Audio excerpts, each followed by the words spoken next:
नमस्कार, किस्सा यूपी का देख रहे हैं आप। मैं हूं आपके साथ सबा शाहिद शेख। 2024 को लेकर जयंत चौधरी अपनी तैयारियों में लगे हैं और अखिलेश यादव अपनी तैयारियों में लगे। लेकिन ऐसे में सवाल ये उठता है कि जितनी सीटों पर जयंत चौधरी लोकसभा की तैयारी कर रहे हैं, क्या उतनी सीटों में हिस्सेदारी उन्हें इंडिया की तरफ से मिलेगी? अगर नहीं मिलती है तो जयंत चौधरी की तैयारी कब काम आएगी? कहीं अखिलेश यादव और जयंत चौधरी के बीच की अदावत की ये शुरुआत तो नहीं?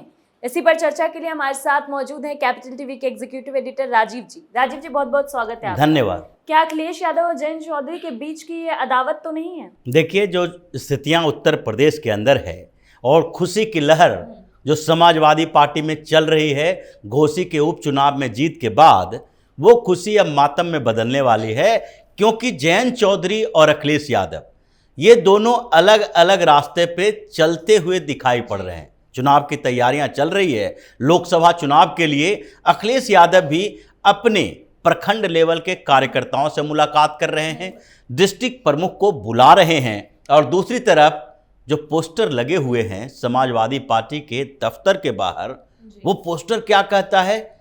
टाइगर जिंदा है।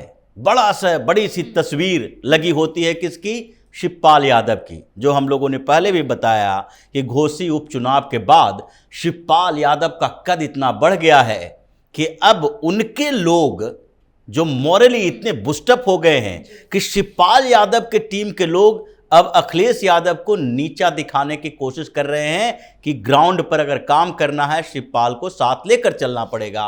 और शिवपाल यादव भी चुपचाप बैठकर इस जो नई जीत है उसका फायदा उठाने की कोशिश कर रहे हैं, क्योंकि पहले भी वो एक बार छोड़ के चले गए, अपनी पार्टी बनाई। उन्हें लगता है कि जब तक संगठन पर मजबूत पकड़ न बना लो तब तक किसी के साथ दुश्मनी मोल न लो, जैसा कि पिछली बार हुआ। शिवपाल यादव गलतफहमी में रह गए और अखिलेश यादव ने धीरे धीरे पूरे समाजवादी पार्टी पर कब्जा कर लिया। लेकिन दूसरी तरफ जो अखिलेश यादव तैयारियों में जुटे हैं, समाजवादी पार्टी को ज़्यादा से ज़्यादा सीटों पर, जो सीट शेयरिंग का फार्मूला हो, उन सीटों पर कब्जा करने की तैयारी कर रहे हैं। उसमें जयंत चौधरी ने अलग राग अलापना शुरू कर दिया है। अब जयंत चौधरी मैदान में उतरे हैं और जयंत चौधरी ने क्या किया? पश्चिमी उत्तर प्रदेश की 21 सीटों पर बूथ से लेकर ऊपर तक के कार्यकर्ताओं को बनाने की तैयारी शुरू कर दी है। ऐसे बूथ लेवल मैनेजमेंट की शुरुआत उत्तर प्रदेश में जो की गई थी वो बहुजन समाज पार्टी ने की थी। मायावती ने बूथ लेवल मैनेजमेंट शुरू किया था। फिर धीरे धीरे उत्तर प्रदेश में भारतीय जनता पार्टी ने भी बूथ लेवल कार्यकर्ताओं को इकट्ठा किया, एक बूथ इंचार्ज बनाया, और ये जो मैनेजमेंट है, माइक्रो लेवल का मैनेजमेंट चुनाव का, भारतीय जनता पार्टी ने किया। मायावती धीरे धीरे पिछड़ती चली गई। लेकिन इस बीच वही रणनीति अपनाने की कोशिश कर रहे हैं जयंत चौधरी। अब जयंत चौधरी जो ये बना रहे हैं अपने कार्यकर्ताओं की लिस्ट, सुदृढ़ कर रहे हैं अपने संगठन को, उसके पीछे का कारण क्या हो सकता है? पिछले 2 बैठकों में जयंत चौधरी इंडिया वाले में शामिल हुए। पटना की मीटिंग में वो गए नहीं थे, क्योंकि उन्होंने बहाना बनाया कि पारिवारिक समारोह है। भले ही उनको लग रहा था कि पटना की मीटिंग में नहीं जाएंगे तो भारतीय जनता पार्टी की तरफ से कुछ ऑफर मिलेगा कि आप विपक्षी गठबंधन में शामिल नहीं हो तो हमारे साथ जुड़ सकते हो, लेकिन कोई ऑफर मिला नहीं। भारतीय जनता पार्टी अंतिम समय का इंतजार कर रही है कि माहौल जब तैयार हो तो जिस तरीके से राजभर के साथ, जिस तरीके से निषाद पार्टी के साथ, जिस तरीके से महान दल के साथ बात बनाने की बात हो रही है, निषाद पार्टी राजभर के साथ समझौता हो चुका है, वैसे ही पश्चिम उत्तर प्रदेश में एक बेहतर सहयोगी चाहिए। भाजपा को भी ये लगता है, लेकिन भारतीय जनता पार्टी के नेताओं ने ये सोच रखा है कि अगर चुनाव से इतने दिन पहले से जयंत चौधरी के साथ बातचीत शुरू करेंगे तो उनका नेगोशिएशन करने का तरीका बदल जाएगा और क्षमता बढ़ेगी नेगोशिएशन की, जिससे वो ज़्यादा सीटों की मांग करेंगे। जयंत चौधरी भी यही सोच रहे हैं कि अगर अखिलेश यादव, कांग्रेस और उनके बीच गठबंधन हुआ, कुछ छोटी पार्टियां और इस गठबंधन का हिस्सा बनी, तो वैसे में फिर दबाने की कोशिश की जाएगी पिछली बार की तरह। 2019 का लोकसभा चुनाव हुआ, उस चुनाव में समाजवादी पार्टी और बहुजन समाज पार्टी ये दोनों के बीच गठबंधन हुआ। बाद में जयंत चौधरी भी उसमें शामिल हो गए। उस समय जयंत चौधरी के साथ चौधरी अजीत सिंह भी थे, चौधरी अजीत सिंह जीवित थे और इनको सीटें कितनी दी गई? 3 सीटें। केवल चुनाव लड़ने के लिए गठबंधन में 3 सीटें दी गई। हालांकि 3 में से तीनों सीटें ये हार गए। खुद बाप बेटा जयंत चौधरी और चौधरी अजीत सिंह दोनों ही चुनाव हार गए और इसलिए इनको लगता है कि प्रॉफिट लॉस देखना राजनीति में बहुत जरूरी है। और इस बीच इनको लगने लगा है कि अगर समाजवादी पार्टी की तरफ से 5 सीटें मिले और भारतीय जनता पार्टी की तरफ से 2 सीटें मिले तो भारतीय जनता पार्टी के साथ जाना ज़्यादा अच्छा होगा। लेकिन वो सीटें भी तब मिलेगी जब एक्टिव होंगे, जब हमारी एक्टिविटी पता चलेगा कि हम चुनाव में जाने के लिए तैयार हैं। पश्चिम उत्तर प्रदेश में जाट बाहुल इलाके में उनके संगठन की पकड़ है और राष्ट्रीय लोकदल कम से कम पश्चिम उत्तर प्रदेश के 21 लोकसभा सीटों पर 10 से 15% वोट भी कन्वर्ट करवा सकती है जिस पार्टी के साथ गठबंधन करेगी। इसलिए जयंत चौधरी हैं जो अपने दांव में लगे हुए हैं जी, और उन्होंने गठबंधन में तो सीटों को लेके पहले से उठापटक चल रही है, तो क्या ऐसे में जयंत चौधरी को सीट मिलेगी? विपक्षी गठबंधन में अभी सीटों पर बातचीत नहीं हुई है, लेकिन यह तो है तय कि गठबंधन में सीट को लेकर हंगामा होगा, क्योंकि कांग्रेस किसी भी हालत में ऐसा नहीं करेगी कि उसको 2, 4, 5 सीटें देकर अखिलेश यादव खुश कर सकते हैं। लेकिन दूसरी तरफ समाजवादी पार्टी का मानना है कि अगर कांग्रेस को 15-20 सीटें देते हैं उसका फायदा क्या होगा, क्योंकि कांग्रेस का आधार ही खत्म हो गया है उत्तर प्रदेश के अंदर।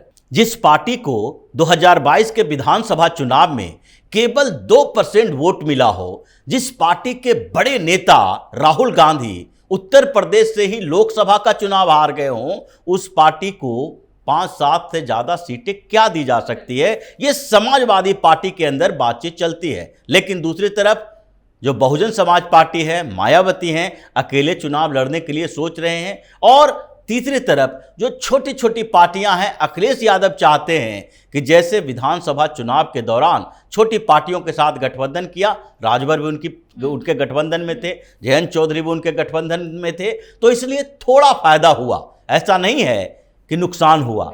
अगर ये लोगों का गठबंधन नहीं बना होता तो ये लोग 50-60 सीटों से ज़्यादा नहीं ले सकते थे, जो 100 के आसपास आंकड़ा इन लोगों का हो गया। लेकिन अब लोकसभा चुनाव की बात है। जयंत चौधरी को लग रहा है कि 2014-2019 2 एक्सपेरिमेंट हमने कर लिया। 2014 में क्या किया? कांग्रेस के साथ गठबंधन किया, लेकिन 2014 में कांग्रेस के साथ गठबंधन करने के बावजूद न चौधरी अजीत सिंह जीत पाए, न जयंत चौधरी जीत पाए। 2 बाप बेटे चुनावी मैदान में हैं और वो भी पश्चिम उत्तर प्रदेश से, फिर भी हार रहे हैं। उसके बाद 2019 में क्या हुआ? सपा, बसपा और के साथ इन्होंने गठबंधन किया। वो भी इनका गठबंधन का जो तरीका था, जो भी रहा हो, लेकिन जिस तरीके से चुनावी मैदान में उतरे, दोनों हार गए। तो इनको ये लग रहा है कि ये जो पुरानी दोनों स्ट्रेटजी हमारी फेल हुई है। अब भारतीय जनता पार्टी के साथ इनका जो विकल्प मौजूद है उसमें ये देख रहे हैं कि जब भारतीय जनता पार्टी के साथ हमारा गठबंधन रहा, ऐसा नहीं है कि राष्ट्रीय लोकदल ने भाजपा के साथ गठबंधन नहीं किया है, भारतीय जनता पार्टी के साथ गठबंधन करके जो विधानसभा का चुनाव लड़ा गया था, उस चुनाव में ही 14 सीटें मिली थी राष्ट्रीय लोकदल को। मतलब राष्ट्रीय लोकदल अभी 9 सीटों पर जीत पाई है विधानसभा के चुनाव में, लेकिन अभी तक सबसे बड़ा आंकड़ा तभी इसके पास रहा है जब ये भारतीय जनता पार्टी के साथ गठबंधन करके है। अब दूसरी बात यह है कि जयंत चौधरी को लगता है कि राज्यसभा में वो तो चले गए हैं, लोकसभा में अब उनको अपने परिवार से किसी एक को लाना होगा तो वो अपनी पत्नी को लाएंगे। उनके पिताजी की मौत हो चुकी है तो वो अब किसी तीसरे को लाने की कोशिश भी नहीं करेंगे।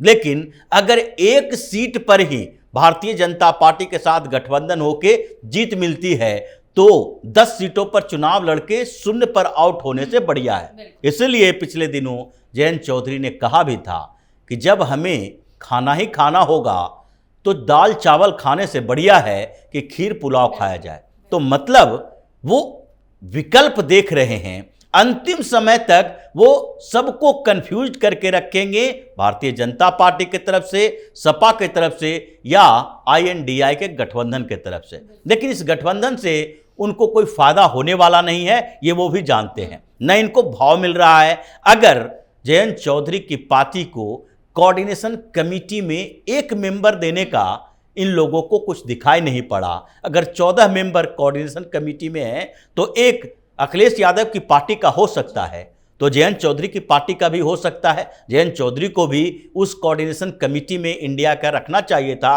ताकि सीट शेयरिंग के ऊपर बातचीत हो तो जयंत चौधरी भी उसमें अपनी बात रख सके, लेकिन वो भी नहीं किया गया। तो ये चौधरी का अपनी जो राजनीति है वो अखिलेश यादव केंद्रित नहीं है, बल्कि रालोद केंद्रित है। और जब अपनी पार्टी के बारे में कोई सोचेगा तो भविष्य के गठबंधन में जीत हार के आधार पर सोचेगा। इसलिए जयंत चौधरी अभी इंतजार कर रहे हैं भारतीय जनता पार्टी की तरफ से ऑफर का। जिस दिन ऑफर आया उस दिन ये अखिलेश यादव का साथ छोड़ देंगे। राजीव जी, बहुत बहुत शुक्रिया आपका तमाम जानकारी। धन्यवाद। लोकसभा चुनाव नजदीक आ रहा है, सभी पार्टियां पूरे प्रदेश में संगठन का विस्तार कर रही। ऐसे में जयंत चौधरी भी अपना अस्तित्व बचाना चाहते हैं, लेकिन ऐसे में सवाल ये उठता है कि जो सपना जयंत चौधरी देख रहे हैं उससे विपक्षी गठबंधन पूरा होने देगा, क्योंकि विपक्षी खेमे में अंदर ही अंदर सीटों को लेकर उठापटक चल रही। फिलहाल के लिए किस्सा यूपी का में इतना ही। देखते रहिए कैपिटल टीवी उत्तर प्रदेश। नमस्कार।